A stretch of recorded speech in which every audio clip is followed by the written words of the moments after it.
गणेशाय नमः। सार्थ श्री ज्ञानेश्वरी।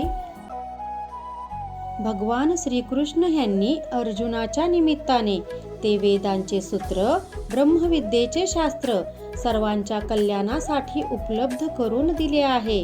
गीता श्रवण आणि पठणाचा अधिकार हा सर्वांना आहे। संत ज्ञानेश्वर महाराज म्हणतात की ही गीता म्हणजे वेदांचे मूळ आहे, असा जो आम्हाला बोध झाला आहे त्याची नेमकी कारणे कोणती ते मी आता सांगतो। ज्याच्या श्वासोश्वासातून वेद उत्पन्न झाले तो साक्षात श्रीकृष्ण भगवान हे गीताशास्त्र आणि तेही स्वतःच्याच मुखाने प्रतिज्ञेवर सांगत आहेत। त्यामुळे गीता हे त्या वेदांचे मूळ आहे। ह्या आमच्या म्हणण्याला आणखी एक कारण आहे।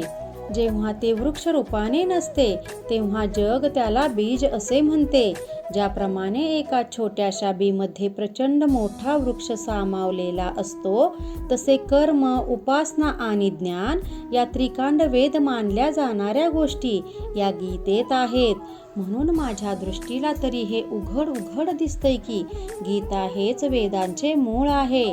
ज्याप्रमाणे अंग हे अलंकाराने अलंकृत केले जाते, तशी वेदांची 3 कांडे या गीतेत वर्णन केलेल्या त्या गीतेस एक वेगळीच शोभा आलेली आहे। ज्ञानेश्वर महाराज पुढे असेही म्हणतात की कर्म, उपासना आणि ज्ञान ह्या तिन्ही गोष्टी गीतेमध्ये नेमक्या कशा अन कोठे आल्या आहेत ते मी आता तुम्हास सांगतो। गीताशास्त्र हे का, कधी अन कोणासाठी सांगितले गेले याची प्रस्तावना पहिल्या अध्यायात आलेली आहे।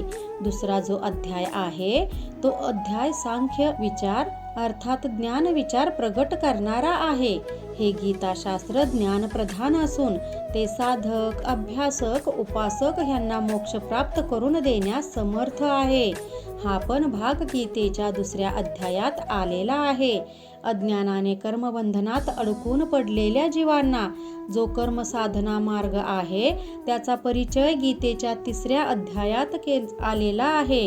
इथे हा बोध दिला आहे की देह अभिमानाने बद्ध असलेल्या लोकांनी काम्य निश्चित अशा कर्माचे आचरण न करता जी म्हणून त्यांची विहित कर्मे आहेत ती त्यांनी अभिमानरहित नाकर्तेपणाने करावीत। अशाप्रमाणे प्रत्येकाने आपले विहित कर्म हे शुद्ध सद्भावनेने अनिरपेक्ष वृत्तीने आचरावे असे भगवंतांनी जे 3ऱ्या अध्यायात सांगितले आहे तोच या गीताशास्त्रातला कर्मकांड हा भाग आहे। त्या नित्य नैमित्तिक कर्माच्या आचरणानेच अज्ञानाचा नेमका नाश कसा होतो असा मनात विचार करत बद्ध जीव हा मुमुक्षत्वाच्या पायरीवर आला तर त्यानेच ती सर्व कर्मे ब्रह्मार्पण बुद्धीने नेमकी कशी करायची तो भाग देवानी इथे सांगितला आहे। त्यांनी अर्जुनाच्या माध्यमातून आम्हाला हेच सांगितले आहे की तुम्ही कायिक, वाचिक, मानसिक जी कर्मे कराल ती ईश्वर कृपा प्राप्तीसाठी त्यालाच अर्पण करा। कर्ममार्गानेच ईश्वराची उपासना लोकांना कशी करावी तो भाग देवांनी 4थ्या अध्यायाच्या शेवटी सांगितला आहे। 4थ्या अध्यायाच्या शेवटपासून ते पुढे गीतेच्या 11व्या अध्यायापर्यंत प्रभूंनी कर्मयोग मार्गाने ईश्वर साधना कशी करायची तो भाग मोठ्या कुशलतेने सांगितला आहे। या 4 ते 11 या 8 अध्यायात गीता ही उपासना या विषयावर अनेक गोष्टी कोणताही आडपडदा न राखता खुलेपणाने सांगत आहे। या आणि अशा उपासनेचे आणि गुरु परंपरेने शुद्ध कोमल असे ब्रह्मज्ञान ते साधकास प्राप्त होते। तेच ज्ञान 12व्या अध्यायातील अद्वेष्टा सर्व भूताना या श्लोकापासून ते 13व्या अध्यायामधील अमानित्व इथपर्यंत भगवंतांनी चांगल्याच विस्ताराने स्पष्ट करून सांगितले आहे। या कारणासाठीच गीतेचा 12वा अध्याय हा सुद्धा ज्ञानकांडातच मोडतो। अध्याय 12 ते 15 पर्यंत ज्ञानफल आणि त्याची सिद्धी यावर निरूपण केले गेले आहे। म्हणूनच या 4ही अध्यायामध्ये ज्ञानकांड हेच सांगितले आहे। अशा प्रकारे ज्ञान, कर्म आणि उपासना या तिन्ही कांडांचा विचार अन विवेचन हे गीतेने आपल्या निवेदनात केले आहे. यास्तव हे विवेचन करणारी गीता ही साधी सुधी गीता नाही, तर ती श्रुतीचीच जणू एक छोटी साजिरी गोजिरी अशी मूर्ती आहे. या गीतेने काव्यरूप लेण्याचे अलंकार धारण केले आहेत. अशी ही 3 कांडाचे महत्त्व विशद करणारी श्रुती सर्वांना हाच डांगोरा पिटून सांगत आहे की तुम्ही या गीताशास्त्राच्या आधारे मोक्षरूपी फल पदरात पाडून घ्या. ज्ञानप्राप्तीच्या नाना साधनांना वेगवेगळ्या मार्गाने प्रतिबंध करणारा, त्यांच्याशी वैर दृष्ट भावना बाळगणारा अज्ञानी वर्ग हा कसा असतो ह्याचे सांद्यंत वर्णन 16व्या अध्यायात केले आहे. त्याच घातक अज्ञान शत्रूला नेमक्या कोणत्या शस्त्राने पराभूत करावे, जिंकून घ्यावे हे सांगणारा 17वा अध्याय आहे. श्रोतेजन हो, या प्रकारे पहिल्या अध्यायापासून ते 17व्या अध्यायापर्यंत भगवान श्रीकृष्णाने परमतत्वाच्या श्वासापासून उत्पन्न झालेल्या वेदांचेच जणू या गीताशास्त्रात सुरेल निरूपण केले आहे. या सर्व अध्यायाचे तात्पर्य सांगणारा गीतेचा 18वा अध्याय आहे. तो या ज्ञान मंदिराचा झगमगता कळस आहे. असा हा श्रीमद भगवत गीतेवरील ग्रंथ असून त्याची पद्यरचना पद्यरचना फार सुंदर केलेली आहे. हा ग्रंथ म्हणजे मूर्तिमंत वेदच असून त्याचे औदार्य वेदांपेक्षाही श्रेष्ठ असे आहे. या गीतेचे एकूण 700 श्लोक आहेत. वेद हे संपन्न, पण ते फार कृपण, कारण ते फक्त ब्राह्मण, क्षत्रिय अन वैश्य ह्यांच्याच कानी लागले आहेत. म्हणजे ते फक्त त्यांनाच श्रुत अन ज्ञात आहेत. संसार प्रपंच दुःखाने व्यथित झालेल्या सर्वसामान्य जीवांना, स्त्री शूद्राधिक जीवांना हे ज्ञान घेण्याचा अधिकारच नाही असे वेदांनी निक्षून सांगितले आहे आणि ते स्तब्ध झाले आहेत.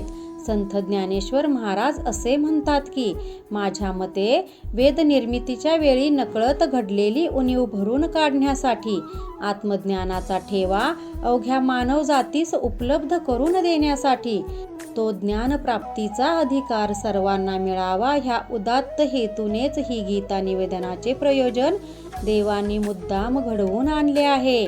या निर्मितीमुळे काय झाले तर वेद सुलभ झाले.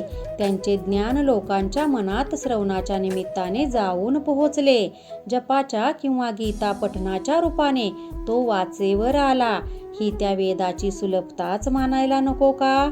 जो ह्या गीतेचा नित्य पाठ करतो, जो तिचे सश्रद्ध श्रवण करतो, जो हे गीताशास्त्र लेखन माध्यमातून लोकांपर्यंत नेऊन पोचवितो, या अशा पठण श्रवण वाचन लेखन या माध्यमातून सर्वांना जे मोक्ष सुखाचे सदावार्थ घालतो, आकाशात विहार करण्यासाठी, पृथ्वीवर बसण्यासाठी, सूर्याच्या प्रकाशाला सर्वत्र संचारासाठी आकाश सगळ्यात आवार आहे, त्याप्रमाणे गीतेच्या ज्ञानामृताचे सेवन करणारा उत्तम मध्यम अधम असा कोणताच निकष नाही. गीता ही सर्वांसाठी खुली असून ती जगतातल्या प्रत्येक आर्त मुमुक्षु जिज्ञासू माणसास मोक्ष प्राप्त करून देणारी आहे. यासाठी मागील निंदेस घाबरलेला वेद ह्या रूपाने गीतेच्या पोटात शिरून बसला आहे आणि तो या गीतेमुळेच या वैदिक ज्ञानास पुनश्च कीर्ती प्राप्त झाली आहे. त्यामुळे हे गीतामृत सर्वांना सेवनास मुक्त आहे असे स्वतः भगवंतांनीच गीतेत सांगून ठेवले आहे. इथे अर्जुन हा केवळ निमित्त मात्र आहे. वासराच्या निमित्ताने ज्याप्रमाणे अवघ्या घरादारास गायीचे दूध लाभते, तसा हा सर्व जगाला उत्तम लाभ झालेला आहे. चातकाची तहान भागावी म्हणून मेघजलाची वृष्टी करतो, पण त्या जलवृष्टीने सर्व जगाची तहान शांत होते. कमळ हे सूर्याशी एकनिष्ठ असते. त्याला फुलविण्यासाठी सूर्य रोज रोज उगवतो. मात्र कमळाच्या निमित्ताने अवघ्या त्रैलोक्यात मात्र प्रकाश आणि उष्णतेचा लाभ घडतोच की. त्याप्रमाणे केवळ एका अर्जुनाचे निमित्त करून श्रीकृष्ण भगवंतांनी ही गीता प्रगट करून अवघ्या संसार तापाने दुःखी असलेल्या जीवांचे दुःख हलके केले आहे. त्यांचा ताप हरण करून त्यांना उद्धाराचा साधा सोपा मार्ग दाखवून दिला आहे.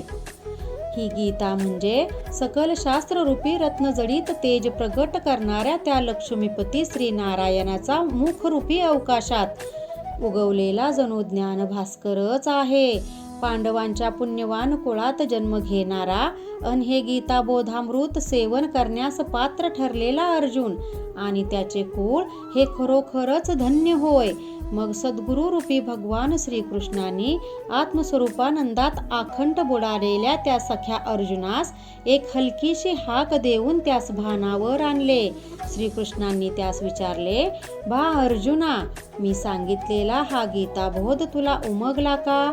त्यावर मोठ्या कृतज्ञतापूर्वक उत्तर अर्जुनाने दिले, होय प्रभू, तुझ्या निवेदनाने हे गीताशास्त्र माझ्या मनास पुरते पटले आहे. भगवान म्हणाले, अर्जुना, त्याचे काय आहे की भाग्याने कदाचित सुख ऐश्वर्य हे माणसाला लाभते सुद्धा, पण लाभलेले ऐश्वर्य भोगण्याचे सुख हे मात्र दुर्मिळ असते. ते क्षीरसागराचे प्रचंड भांडे अन त्यातील विरजलेले दूध त्यांचे मंथन करून त्यातून अमृताचे नवनीत वर काढण्यासाठी देव अन दैत्य ह्यांना किती प्रचंड परिश्रम करावे लागले. त्या परिश्रमाचे फळ म्हणून त्यांना अमृताचा लाभ झाला, पण ते अमृत जतन करण्याची त्यांची पद्धत मात्र चुकली. अमरत्वाचा लाभ व्हावा म्हणून दैत्यांनी परिश्रम घेतले, लाभ झाला सुद्धा, पण तेच अमृत ते राहू नावाच्या दैत्यास मात्र मारक ठरले. प्राप्त सुखाचा भोग घेण्याची युक्ती जर साधली नाही तर हे असे होते. नहुष राजाला सुद्धा यज्ञयागादिक कर्मफलाने इंद्रप्रद मिळाले, पण त्याच्या वर्तनात योग्य तो बदल न झाल्याने त्यास सर्पयोनी भोगावी लागली. हे तुला माहीत नाही का? हे अर्जुना, खरोखरच तुझ्या पदरी जन्मजन्मांतराचे महत्पुण्य असल्यानेच तू या गीताशास्त्र श्रवणास पात्र झाला आहेस. तेव्हा माझे तुला हेच सांगणे आहे की तुला जे ज्ञान, जो बोध, जे शास्त्र समजले आहे त्याची तू आता सुयोग्य अशी वर्तनाशी सांगड घाल. अन्यथा अर्जुना, तू जर स्वधर्माचरण सोडून, संप्रदायाचा परिपाठ सोडून अन्य मार्गाने वर्तन करू पाहशील तर मात्र तुला त्या अमृत मंथनासारखे परिणाम भोगावे लागतील.